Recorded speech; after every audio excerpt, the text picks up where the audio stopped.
no looking. You can't see the magic button. I wonder if I can remember the magic button. Oops. Well, I think that worked. Yeah. Power Sports, luxury storage. So this is a great place, you guys. We just moved our stuff over here, and it's a full service RV storage. And when I say full service, I mean you can park your rig outside, you can have it under covered parking, or they will put it inside for you, inside the building. We'll show them. We'll show you. We have a little bit of both. So anyways, we're here to pick it up for our next trip. And there it is. Right there. They got it all out ready for us. They got it out all ready for us. They wash it? Yeah, look at it. It's beautiful. So the part about the full service is it's really cool because when we're finished with the rig and we want to bring it home, we just park it over here in the valet parking and we leave it. And then they see it and they come out and then they get it and they park it inside the building. And they wait for us to call. What they'll do then is they'll pull the rig out, they'll air up the tires, they'll top off my propane tanks, and they'll wash and dry the rig and turn on the refrigerator so that when we get here to pick it up, it's ready to go. And they'll do that for you every time with 24 hours notice. So it's really a great place. And we love the service, but we don't do it for the truck. The truck is outside in covered storage. So we're gonna go get the truck right now, and then we're gonna back it up to the trailer, and then we'll be out of here. We're gonna take it home, and it's gonna take us a couple of days. We're gonna load it with, you know, linens, food, clothes, and stuff like that. And we're gonna take off on our next trip. And that should be in about 3 days. And we're gonna be out for 6 to 8 weeks. I'm hoping for 8 weeks. So this is a really nice place. Take a look at it, Anna. Show them as we go by, and they can see the other side and they can see the building. You can see them working on all the rigs and getting them ready for people. So these are all people that have called, and they're either gonna put the rigs inside the building or park them outside under covered storage. I have the truck under covered storage, just the trailer goes inside, but it's a super nice place. It's about 10 minutes away from our home, but I don't know, that thing's probably 100,000 square feet. They probably have 70, 80 rigs in there. Or then they have the covered parking back here for people that don't want to pay the extra money or the service for the rig to be inside the building, which is of course understandable. So this is where I keep the truck. So we're gonna come around the corner and hopefully the truck's still there, right? Yep, there's the truck. So you see the truck, it's parked under covered storage and it's all ready to go. If I asked them to, they would also come and get it and they'd pull it around the corner and they would hook it up to the trailer and they would wash and dry the truck and clean it up too. But I would rather do that myself. That's something I'd like to do. Although they are certified for doing all of the types of things, they know all about air brakes. They know about all the big Class A's, you know, the Prevos and everything else. They do it all. They have it all here. And, you know, there are services out here that do that. But, you know, you have to be willing to pay for the extra charge if it's worth it to you. Me, I still work. I'm working about 50% of the time. So for now, it's worth it. And we'll probably just end up keeping it because it's such a nice service. And we like our stuff inside and well cared for. So anyways, we're going to go hook everything up. I'll see you in a few minutes. Okay, so Anna wanted me to show you how we do our startup and my little routine here with the truck. So I have a kill switch for the truck that turns off all the power so my batteries aren't dead. When we get there, the kill switch is up there. I don't know if you can see it or not. It's up on top.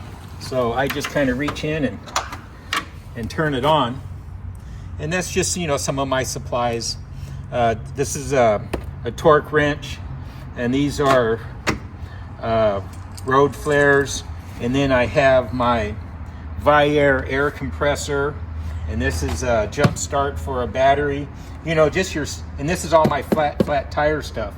I have all of my flat tire stuff in a box. You know, that's one thing you guys might want to think about.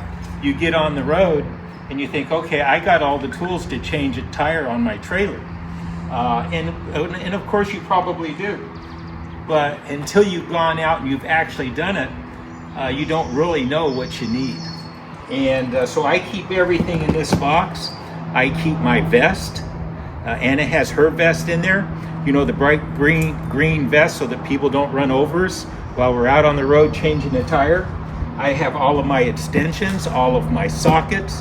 I have my air gun and the battery for the air gun in here, so that all I have to do is pull this box out, and I know that I can change a trailer tire in 20 minutes. I can get it up on, I can get the wheels off the ground. I have all of the tools here that I need to do it, and I have all of the safety gear that I need to do it, so I can get us off the side of the road very quickly. And until you've done it, you really don't know what you need. And once you have what you need, put it all in a box and then put it away. And then when that something goes wrong, then you're ready to rock and roll. And that's what you need to do. You need to get off the side of the road. And that's just a good safety tip for you guys. I know that when I needed to change my tire, I had all the sockets and I had all the extensions, but the problem was that I needed a deep socket to reach the lug nut in the wheel. Then I didn't have the right extension that I needed. And then I needed a 1/2 inch, and all I had was 3/8. And I mean, it was just a mess. And it took me 30 minutes just to put all my tools together so that I can change the stupid tire on the road. And you don't want to do that sitting on the side of the highway. Just put all your stuff together, put it in a box, your vest, your air gun, your batteries, your swivels, your extensions, your deep sockets, and put it all in one spot so you're ready. I put up my flags so that people can see me coming. And that's what I mean about being ready for that something when it goes wrong, because it will go wrong if you're out traveling the country. I have everything I need right here. Here's my emergency flags. This is my torque wrench for torquing the lug nuts down after I've spun on the lug nuts. These are all the tools that I'm gonna need. And if I'm having a problem with air pressure, I have my Valet air compressor there. And if it happens at night, I got all my lights. Pretty cool, huh? You gotta be ready. You gotta be able to at least change a tire and get off the road. You do it for yourself and you do it for your family. And these light up. So I can put them on the ground and I can push a button. It's been so long. There, check it out. Look at that. So there you go. You're out on the road, day or night. Put that thing out with your flags. You can get them on at Amazon. You'll probably find them in our club store or in our On our Amazon store. In our Amazon store. They do all kinds of neat things. It even has a flashlight here. So, and it even has a flashlight on it.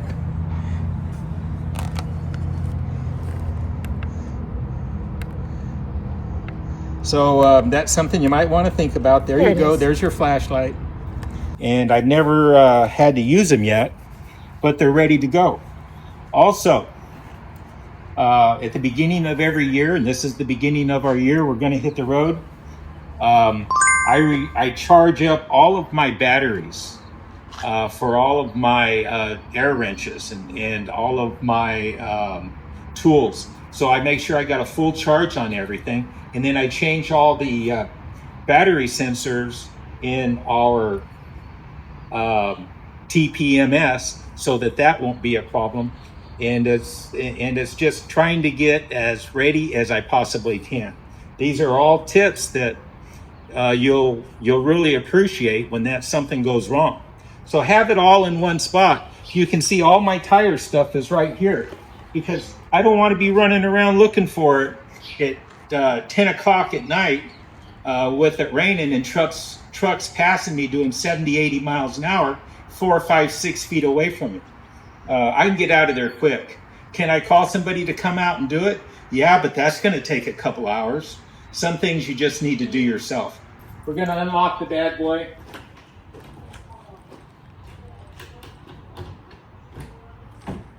I'll put the key in it, turn it on, let it warm everything up, the glow plugs and everything. Pull back the hood.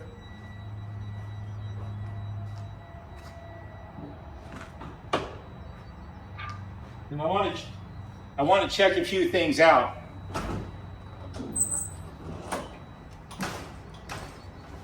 You know, just take a look at the basics before you start it. This has a 12.9 Mercedes in it. It's a 112 sport chassis. It's 450 horse with 1450 foot-pounds of torque, and it has an Allison 4000 in it. It's just a beast. But anyways, what I'm going to do is I'm just going to take a look-see over there. I got plenty of fluid in it. I want to check my oil just to make sure it's still there. Yeah, that's good, right? It's still there. And I'm going to look around a little bit. Now I'm going to come around and I'm going to start it.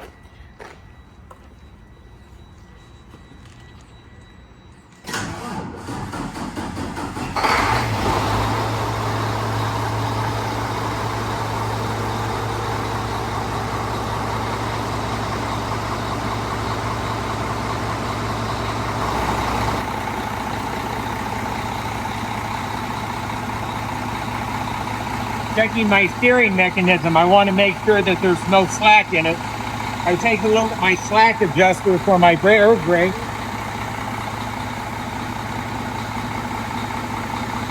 And they're good.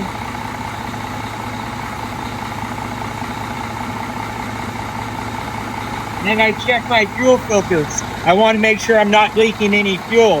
And I'm not leaking any fuel, so I think we're good to go.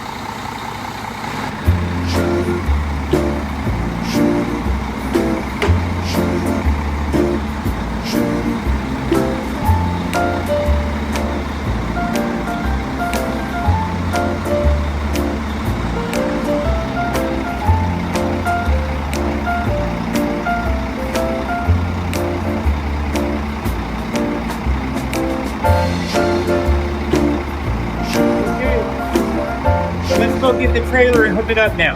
Okay.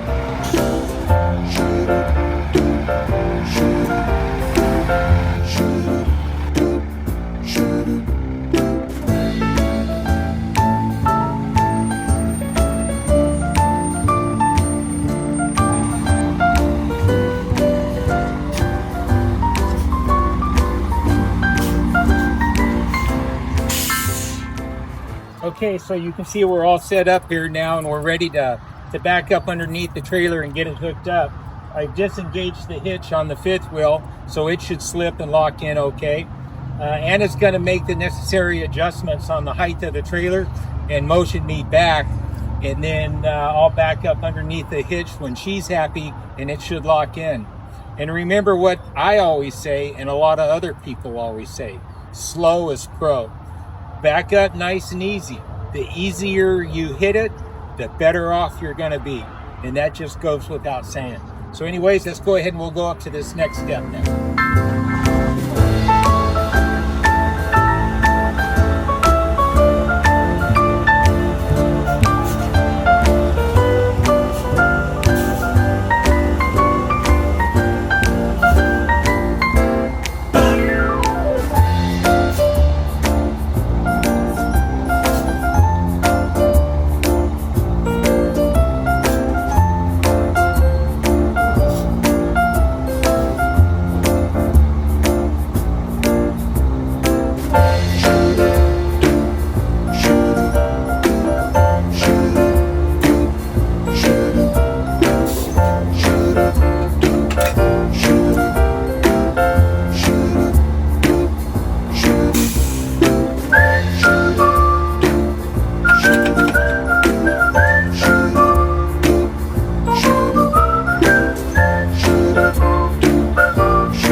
You know, this is something maybe I should touch base on with you guys, is when you hook up your safety breakaway switch, you're supposed to hook it up to the truck, not to the hitch. A lot of people, I noticed, they'll tie it in to the hitch and they think it just makes sense. And yeah, I get it, it kind of does. But you know, if the hitch breaks away from the truck and this is tied to the hitch, then it's not going to work. So always tie your breakaway safety switch to the truck in case the trailer breaks away. Two separate things, go in the opposite direction and it'll work. So anyways, we're locked in there. We got our breakaway switch hooked up to the truck, not the hitch, and we're going to put in our lights, and then we're going to do a safety check. Okay, now we're just going to do, Anna and I are going to do a quick safety check to make sure everything works okay. First thing I like to do is I just turn on the four-ways.